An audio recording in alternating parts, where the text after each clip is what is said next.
This year on the channel, I have cooked a lot of dishes. I've never pounded cabbage before. This turned out like candy. Make loose rice, make loose rice, make loose rice. It smells so good. I wish you guys had smell-o-vision. I feel like my hands are going to be yellow for a while. Whoa, whoa, whoa. Oh, I heard it fall out. I heard it fall out. Yes! Yay! That was cool. And I have had the pleasure of tasting every single one. Let's dig in. Whoa, whoa, that's spicy. Oh my God. Yes, yes, oh my gosh. It's got a sour taste to it. It's a perfect bite. Yeah, it's a perfect bite. It's really good. It's making me giggle. But there are 5 dishes to me that stood out amongst the crowd. So today we are looking back at my top 5 absolute to the moon and back favorite dishes of 2024. Since we're talking about some of my favorite things from this year, let's talk about Trade Coffee, the sponsor of today's episode. As we're nearing the end of the year, a lot of us are scrambling for Christmas gifts. I know for a fact that I am. And Trade Coffee, I personally think, is an amazing gift for the coffee lover in your life, the coffee connoisseur in your life, or anyone who just enjoys a little pick-me-up in the morning. Honestly, a Trade Coffee subscription is more than just a subscription, it is an experience. And I'm saying that as somebody who has been having a subscription for a while now. Every month, whoever you gift this to will get a freshly roasted coffee that matches their taste. And all of their coffees come from small batch brewers from around the United States. It's honestly the type of gift that keeps on giving because every month it is something new. It's easy to cross somebody off your shopping list because Trade Coffee is offering some of their best subscriptions of the year. Head to drinktrade.com/Beryl to send a personalized coffee gift this season.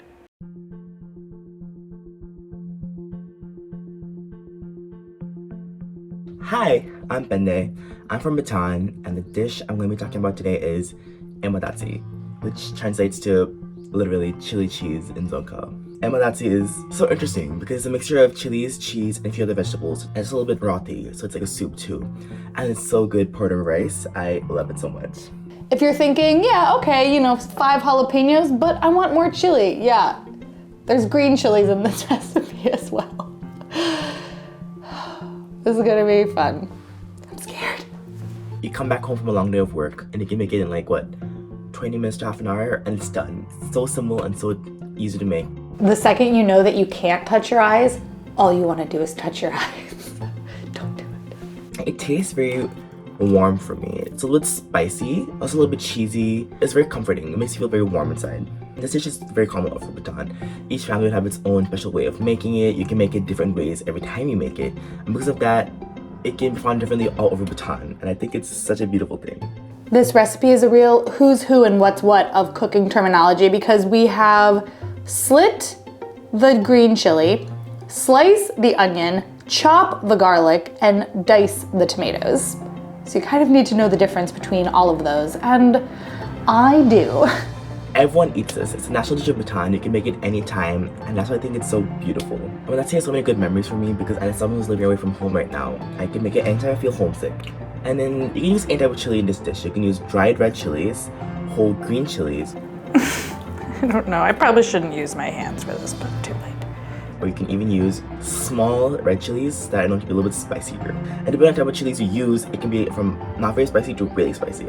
For example, if you use the small green chilies, or as you call it, Jitsi Emma back home, which literally means rat's chili, it would be really spicy. But if you use something like whole green chilies, or a little bit milder in taste, it won't be as spicy. But depending on the type of chili, I could say it could range anywhere from about 4 to 9 or 10 in terms of spiciness. Chilies are a big part of my culture. Back home, you can find chilies in almost every type of dish. To combat spice in my culture, like I said, we have to eat it with rice. And Datshi without a rice is a crime. At least in my family, we do eat a lot of yogurt. I think that really helps. But other than that, I think we just got really used to the spice, I would say. People should try it because I think it's something new. I think it's very unique to my culture at least. And I think it's so simple, it's so tasty. And I think the fact that anyone can have access to the ingredients to make it is so beautiful. I'm a little nervous. I've just never like jalapeno to the face, you know? This is, okay, but it's like cheesy. I'm not gonna eat like a full slice of jalapeno, let's be real.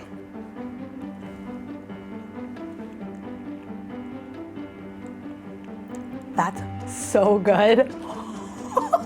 It's like a jalapeno popper soup.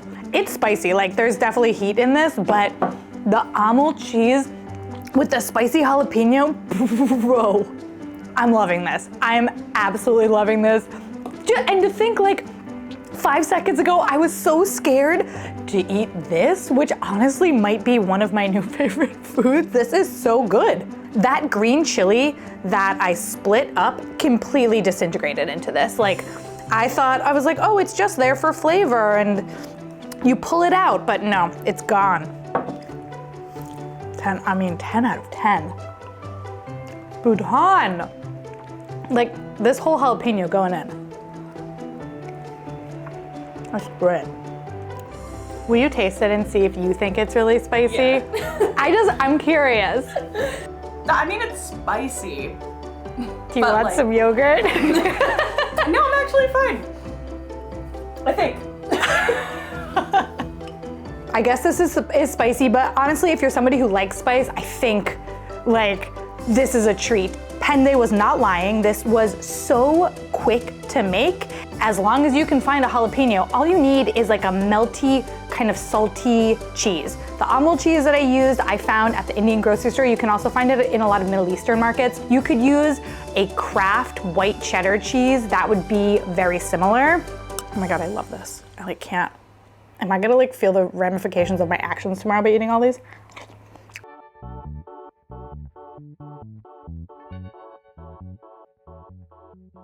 Hello, my name is Marcela. I live in San Francisco, California. I am originally from Ecuador and I moved to the United States 8 years ago. The peanut butter dish that I would like to present to you today is called Corviche de Camarón, or plantain and shrimp croquettes in English. A corviche is a typical deep-fried snack from the coast of Ecuador. It is made out of grated green plantains mixed with peanut butter and spices to form a dough. If you're making this dish at home, just make sure to prep all your ingredients beforehand. It makes it so much easier to flow through the preparation. Marcela said that you really should prep everything ahead of time, which I kind of do, but now I'm truly mise-en-placing the heck out of this recipe. It is then stuffed with seafood, shrimp in this version, but tuna is very popular as well. This is a question for the audience. How do you all feel about shrimp tails? Like if you're eating a dish and the shrimp is cooked and the hard little shell here, do you eat it or do you not eat it? Personally, I eat it. I like the crunch and you know, it's such a soft exterior, but for what I'm doing, because I'm gonna saute the shrimps, I'm removing the tails. But overall, how do you all feel about eating the shell bit on the tails? The seafood, it is first sauteed with a mixture of vegetables and peanut butter to create a creamy filling. Then it gets folded into an oval shape and deep fried. It is served with ají or an onion pickle salsa and some mayo. Green plantains are one of the most common ingredients in Ecuadorian cuisine. Okay. This is so interesting because it's kind of giving me like peanut sauce vibes, right? But the flavors are so South American. This is very cool. This is very cool. Also, cooking shrimp with peanut butter, what are we about to do? So the starchy base mixed with a peanut butter flavor makes the perfect fusion of the flavors that I grew up with. I'm not here for a good time. I'm here for a safe time. This has been a game-changing gift. I swear by this glove now, and my fingers are happier for it.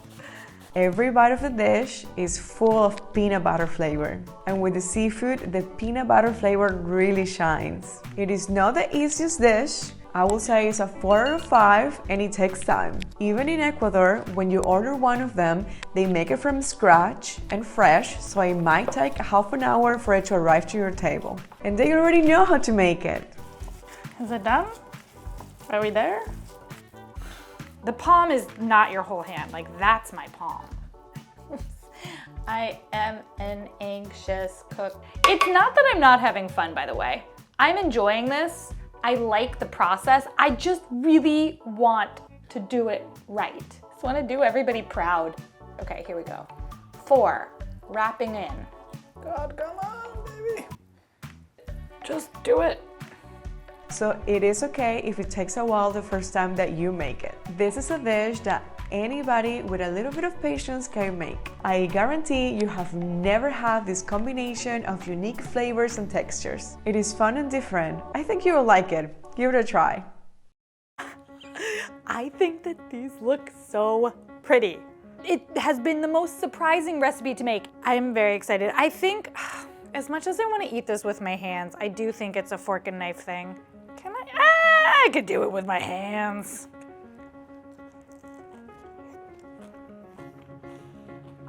Stop it. Get out of town. Arguably, this dish took a while. I think it took me almost 2 hours to make from like beginning to end. You know, we're filming, so it takes a little long, but it tastes like the labor.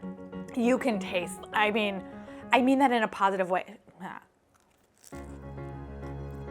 I'm not kidding. This might be one of the best things I've ever made. Only because it is so delicious. I think this is, I've never had this, but like, how could this not have been perfectly executed? Everything about it is perfect. The outside is so crunchy. The inside is soft. The shrimp, I'm getting bites of shrimp in every single bite. The sauce that the shrimp was in, it is peanut buttery. It is zesty and tangy. You can taste the onions and the peppers. I mean, deep fried food is amazing no matter how you slice and dice it.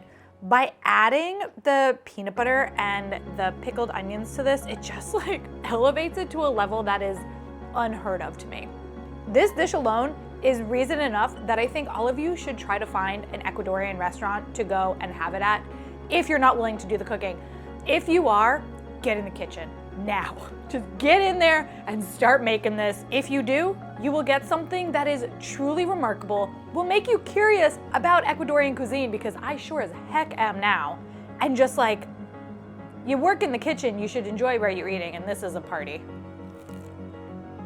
Oh.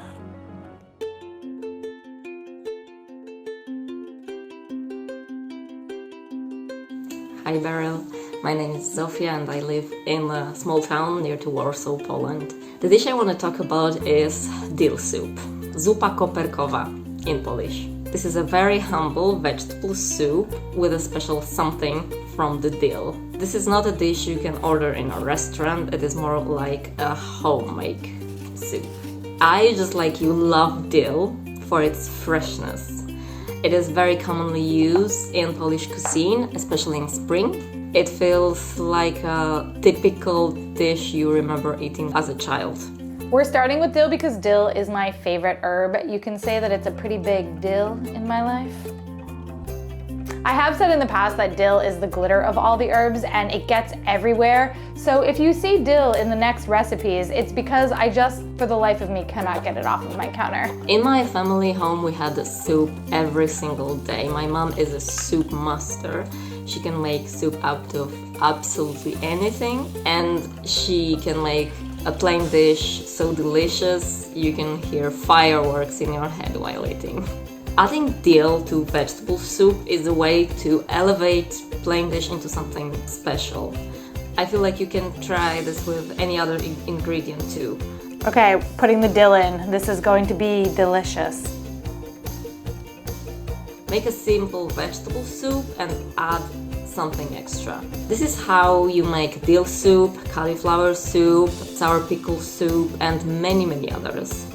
There's so much dill on my counter. I knew this would happen. And like when you rub it, it doesn't really pick up totally. Like, why is it all the way over there? I wasn't even cooking over there. This is at the edge of the counter. I cook in the middle of the counter. Ugh. Why I think people have to try this? Because soups are healthy, guys. Eat your soup. And take care. Pozdrowienia z Polski. This soup smells so beautiful. And the house smelled so good while I was making it.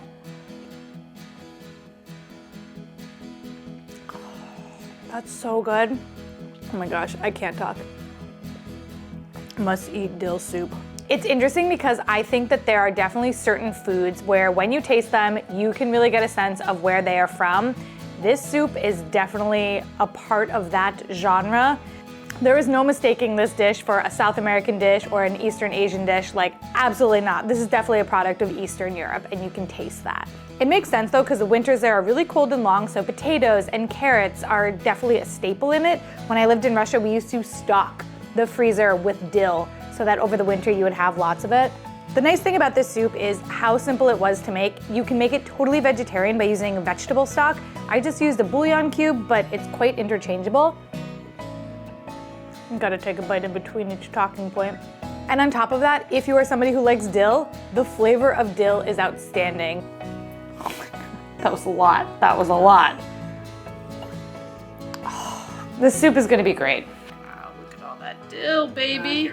There is no mistaking that this soup has dill in it. It's got that soft, kind of earthy, herby dill. It's weird, like how do you describe an herb? Either way, love this soup. Even though it's warm outside, this soup is killing it.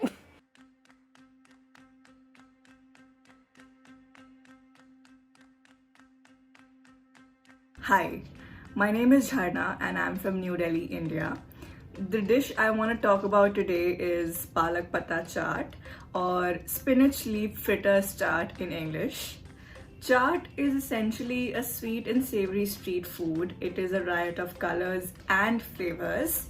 For this dish, you cannot use baby spinach that you'll usually find in the grocery store. You have to use the full spinach leaf, these big boys. I found these at an Asian grocery store if you're gonna try to find them, but they come dirty. This is one moment where I am definitely okay with cleaning my vegetables and I will not complain. The base of Palak Patta Chaat is deep fried spinach leaves, which are lightly coated in a batter of chickpea flour, Rub-a-dub-dub, spinach in a tub. and water till they are golden, crisp, and perfect. The bed of these spinach fritters is then topped with a layer of slightly sweet, slightly tart yogurt, and then goes on top a sweet and sour tamarind chutney along with spicy and sour green chutney. Then you put a spice mixture or chaat masala along with roasted cumin seed powder for the classic flavor. I learned my lesson from the last dough. I'm just going a little at a time. No singing. No singing. Chaat is simply more than a dish. It is truly an emotion. Sometimes I wake up with an intense craving of eating something chatpata, and it is so weird to explain to anyone who has not grown up eating chaat. Chaat has become ubiquitous all over the Indian subcontinent, but it originated from North India, especially the state of Uttar Pradesh. Chaat, while looks incredibly complicated to make, it is relatively simple but laborious. It is a guilty pleasure, something you would eat on a cheat day but feels oh so luxurious. Palak Patta Chaat is a dish I have eaten multiple times with my boyfriend, and he is always pleasantly surprised by the crunchiness of the dish, even when it is soaked in yogurt. Spinach, a vegetable which is considered so healthy, is the star of this relatively unhealthy and fried recipe. At home, the spinach dishes I actually eat are of course healthier than this, but Palak Patta Chaat would definitely turn someone from a spinach hater to a spinach lover. That is guaranteed. This, you would be surprised by how much you end up liking it and would start craving something chatpata all the time. I love that this kind of feels like a version of nachos. Like anytime you get to do messy plate foods, I always feel like it's kind of like a nacho dish, except that it's with a fried spinach leaf and like some of my other favorite foods in the entire world. Jharna was right. Chaat in India really is an emotion. It is a personality trait. Oh. I'm feeling all the feelings. Wow. I'm sorry, but like Indian food is so good. Like what? Taking a spinach leaf, covering in batter, and letting that baby fry, it's genius. and then covering it in all these different textures of the papadis, which are these fried crackers, and with pomegranate seeds to give it a pop of sweetness, the tamarind and the chutneys that give it a sour and like a salty and a spicy tang to it, and then you have yogurt which cools everything down. It's a delight to the senses, truly. I want to live in this dish. Like, okay, I'm sorry, can you zoom in on this? Who doesn't want that? Even if you think you don't like spinach, I dare you. I double dog dare you. And no one can come back from a double dog dare. Oh, brother, where art thou? My jokes are so bad that they're good, I think. The recipe obviously is in the description, and there are a lot of iterations of a dish like this that you can do with samosas or with potato patties. The spinach one though, it's worth it. It's really worth it.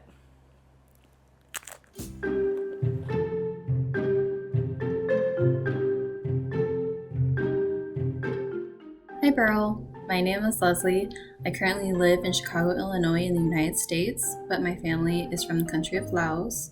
The dish I want to share with you today is called Nam Khao, or crispy rice salad. Nam Khao is prepared by crumbling up fried jasmine rice balls that have been seasoned with red curry paste, eggs, sugar, kaffir lime leaves, and shredded coconut. This is a really heavy pot, so I'm calling in reinforcements. Leia, come on down! Woo! Audience applause. Oh, it's heavy. Oh, rice facial. Rice facial, yeah. Let that cool now. I'm using these lime leaves. Often you're gonna actually see them now called makrut lime leaves. These smell so amazing. Like my whole kitchen is smelling like them. They are so flipping fragrant. Ugh. Nam Khao is finished off by mixing in fish sauce, lime juice, salt, cured pork, pork skin, cilantro, green onions, and roasted peanuts. Leia found this cured pork for us, and she had to go on an adventure. This was really difficult for her to find, so first of all, mazel. Second, this is raw. I mean, it says that it's raw in the package, and in the recipe, it says to just use it like that, but I'm a scaredy cat, so I'm just gonna fry it up because the package says that you can fry it up. I'm just being a little scared, and I don't think I'm alone in feeling a little scared about that. And I think like crispy, this will be really good.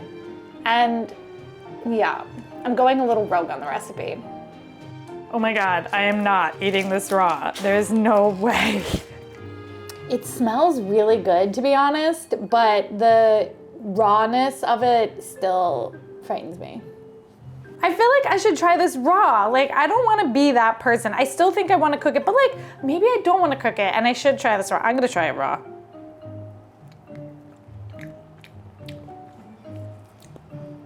Oh. I kind of think it's okay. Tastes like salami. Yeah. I don't think I'm gonna cook it. Okay. Okay. This dish can be served by itself, but it's typically served as a lettuce wrap with added fried peppers. I personally love this dish because it's savory, spicy, sweet, crispy, tangy, and even though the rice has been fried and then crumbled, it still feels fresh and aromatic because of the fresh herbs that have been added in. This is a common Lao dish that's usually brought over during celebrations and gatherings. Growing up, this dish was always at special events like holidays, birthdays, weddings, and blessing ceremonies. So when I think of this dish, it brings back a lot of happy memories that are about celebration with my friends and family. I don't eat this dish very often, but when I do, it does remind me of being back home. I forgot to add the lime leaves on the coconut. Oh, I have to redo it. Rice is an important part of the Lao culture. Growing up, I had sticky rice and jasmine rice with every meal. Okay. Let's do this again. My parents would always say that if we don't have rice with our meals, then we wouldn't remain full after we finished eating. Since rice is so beloved in the Lao culture, it has inspired the creation of a variety of many beloved dishes that showcase its versatility. I think everyone should try Nam Khao because it encompasses a lot of what Lao food is. It's different flavor profiles and textures that work together in harmony. If you haven't had Lao food before, this is a great introduction to the cuisine. I really hope that you give this dish a try, and I hope that you love it, Beryl. Thank you. Bye-bye.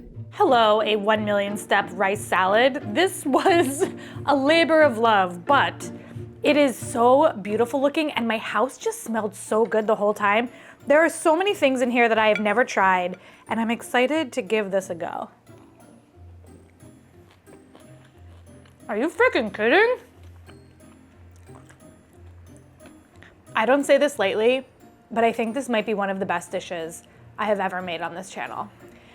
And the thing is, there were so many ingredients that were hard to source that I know, like, nobody is gonna make this. But if you have access to a Laotian restaurant and it's on the menu, get it. Or maybe it'll make you more curious about Laotian food. This is unbelievable. I need to try the pork that is like raw but cured because I was a little bit nervous about it. I love it. I'm so glad I didn't cook it. That was definitely the right move because if I cooked it, I don't think it would have had the right texture. And the texture of it and flavor of it is it's like a salami or like some other sort of cured meat, but it's soft but has a little bounce. It definitely doesn't taste like raw pork at all. This crispy rice is like sending me.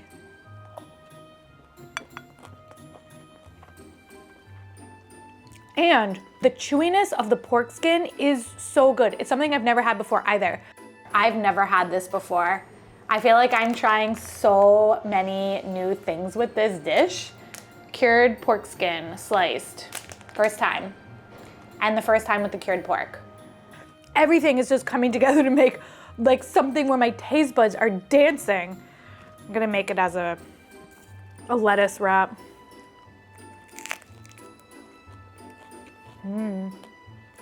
I like it a little better without the lettuce. Oh my God, this salad. I did not know that rice could do something like this and that rice could make a dish like this.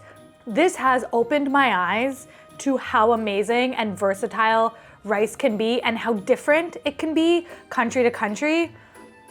Incredible, it's incredible. If you haven't tried making any of these, I highly recommend you do. All of the recipes are in the description, and I'm definitely looking forward to seeing what you all have in store for me next year.